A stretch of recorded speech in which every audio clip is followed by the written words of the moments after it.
And what's going on my sports junkies, my for-lifers, the diehards, and the sad little people whose team me never won a damn thing.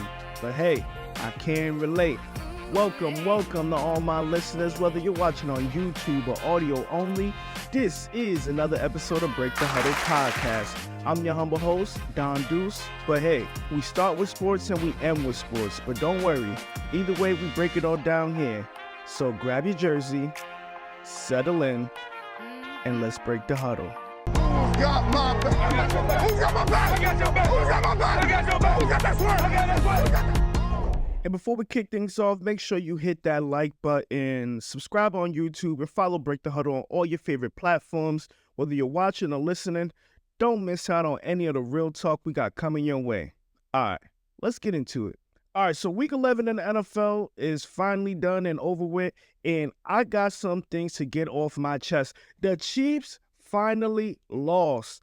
They are not going to get that perfect win season. I don't think anybody actually thought they were going to get that perfect win season just by the way that they've been playing, but they won't get it because the Bills had a massive win over the Kansas City Chiefs, 30-21.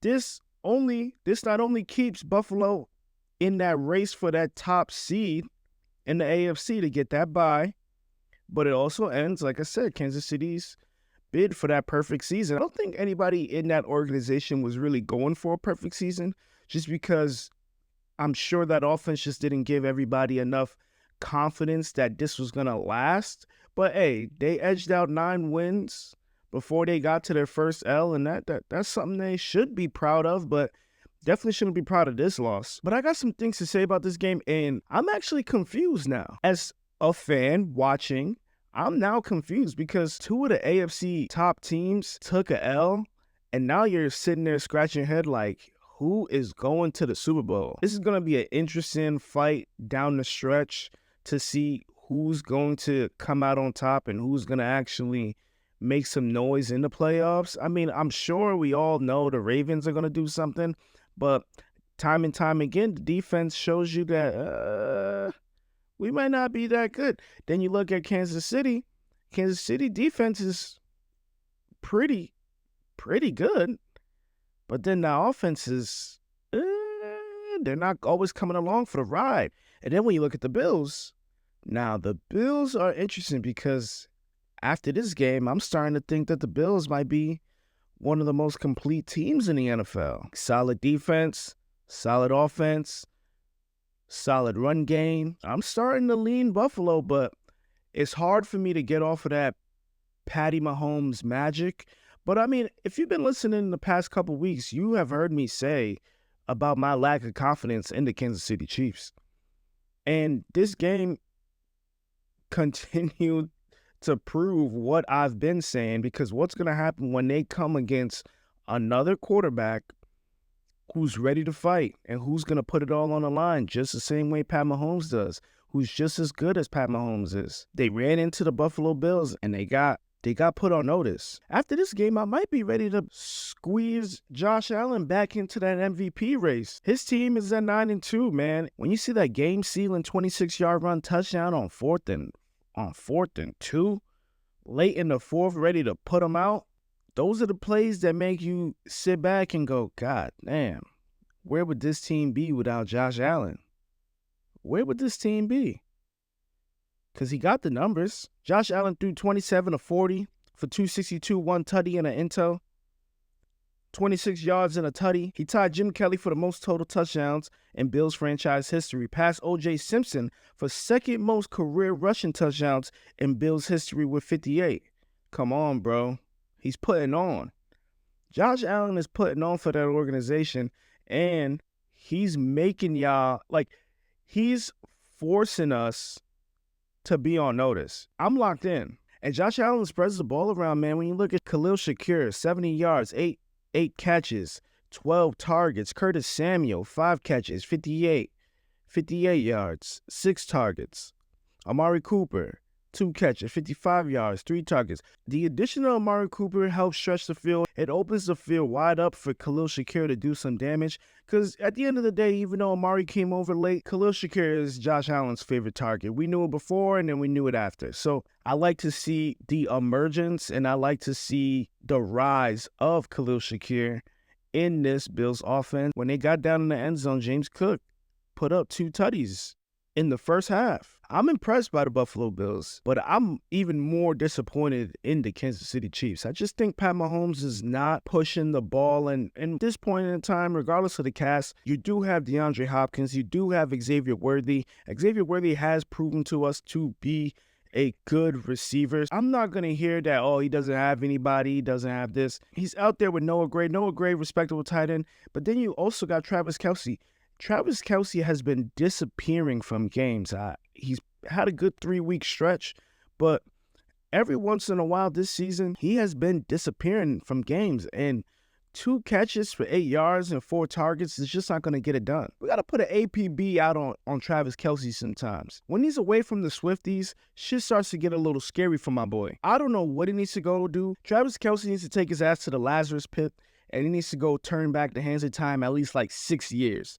Bring it back like 6 years, because we need that Travis Kelce. We need the dog. We need the guy when Pat Mahomes is in trouble. We need that guy to come wide open. And those plays are missing. When you look at this Chiefs offense, what's the one thing you used to always say?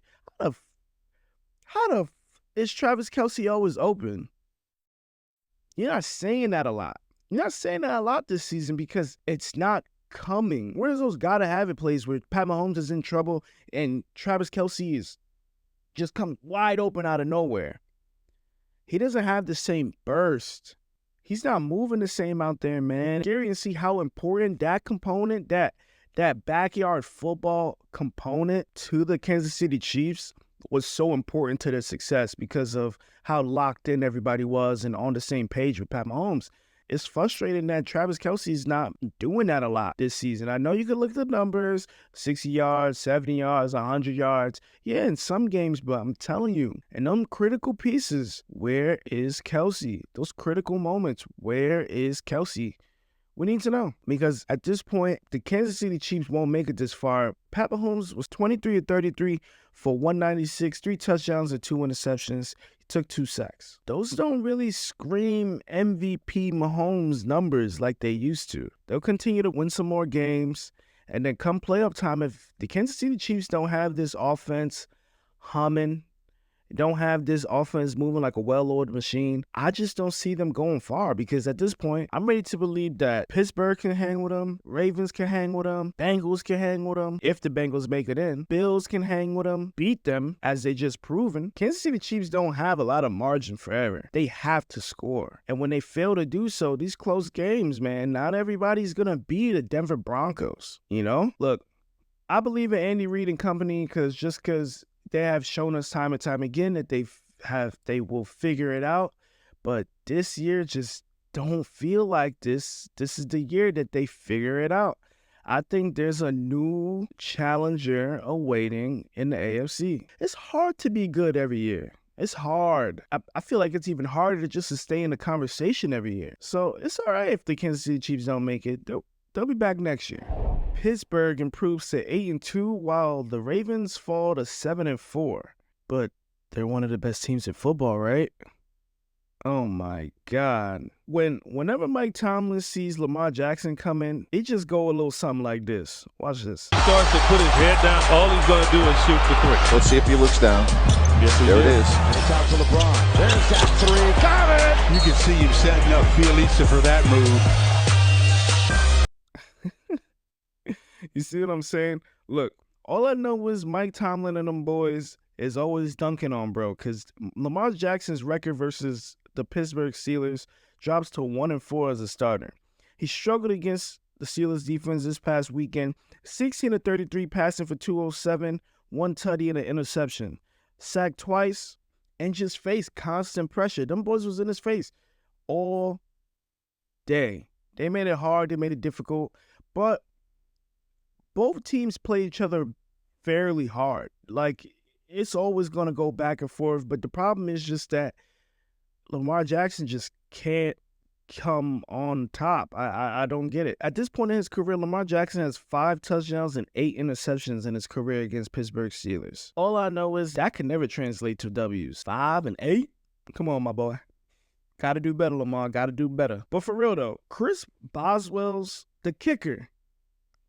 Franchise-time performance.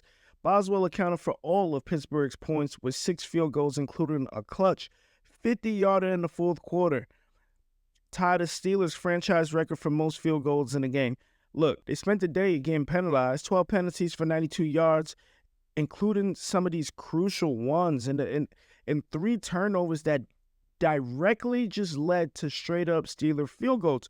Look, Derrick Henry fumbled on the second play of the game. Isaiah Likely fumbled in the second quarter. Lamar Jackson's interception in the fourth quarter. Like, these are plays that led to points. You're not going to win too many football games when you make mistakes like that.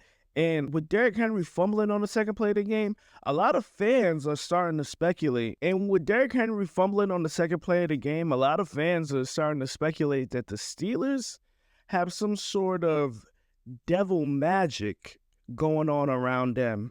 And nobody's talking about it because a lot of the times we mention the Kansas City Chiefs and their devil magic and how they squeak out of games and how they find ways to just win. A lot of fans online are starting to point out that the devil magic is coming out of the Pittsburgh Steelers locker room as well. Derrick Henry's first fumble in 3 years. 2 Justin Tucker misses. Steelers devil magic up $1 million. Justin Tucker, the best kicker in league history, shanks 2 of them. 2 that would have turned that 16. That would have been a 6-point swing right there. Crucial moments that the Ravens failed to capitalize on, and it showed in the play. It showed on the field. But when it comes to Derrick Henry's overall performance, I have mixed emotions because he scored his 15th touchdown this season, tying a franchise record. My biggest concern with Derrick Henry's play is the simple fact that it wasn't just the yards, but it was how many times he touched the ball. Derrick Henry had 13 totes this past weekend with a long run of 31. So he really had 12 totes for 34 yards. Look, if you just look at the Ravens' losses this season, all of that has come from not giving Derrick Henry less than 20 touches. We could go look at it. And I'm sure this coaching staff already understands that, look, if we keep feeding the beast, it's going to happen for us. This is their first year with Derrick Henry. It feels like when they get in trouble, they don't want to be committed. There's times that we've seen this offense go away from Derrick Henry this season, and I just think that's just because they just have yet to truly, really fall in love with the idea of Derrick Henry. When you go back and you look at the Tennessee Titans, it was Derrick Henry or bust because eventually it's going to get going. Eventually, he going to get it popping. And sometimes when the Ravens got their backs against the wall, it's clear as day that they don't want to just say, man, let's just ride or die with Derrick Henry. They don't want to because they feel like they got more ways to kill you. They have more. But a game being played in the trenches like this is the game to bring your bruiser out and give him 24 touches. This is the game to make people feel him, wear them down. It's not like the Steelers were running away with it. In reality, they kept scoring based off of the fuckery that the Ravens was carrying on with. Russell Wilson had a couple good drives. He threw an interception. Ravens got home 4 times. This game was for the Ravens to win. At different times, man, the Ravens just have some head-scratching moments. I just don't understand what is going on with this offense. Why are they moving away from the best back in the league? I don't get it. When you look at teams like Philadelphia, they lean into their running backs. And I'm not saying that the Ravens aren't always doing that, but there are times where their back's against the wall and they think, all right, let's go away from Derrick Henry. Why? Make him a part of that when your back is against the wall. Don't take him out of the equation. Lamar is still on track for MVP, I think. Hopefully he puts up some more stronger performances. I still got faith in the Ravens, but the AFC is looking like a real toss-up to me, man. At this point, it's who's going to show up on that day? Who's going to show up and compete on that day? Because there are no clear-cut favorites in the AFC to me. I guess time will see, man. I can't wait for the NFL playoffs. But yeah, Ravens, get it together, man. I'm tired of seeing this shit. Who's got my back? Who's got my back? Who's got my back? Who's got that swerve?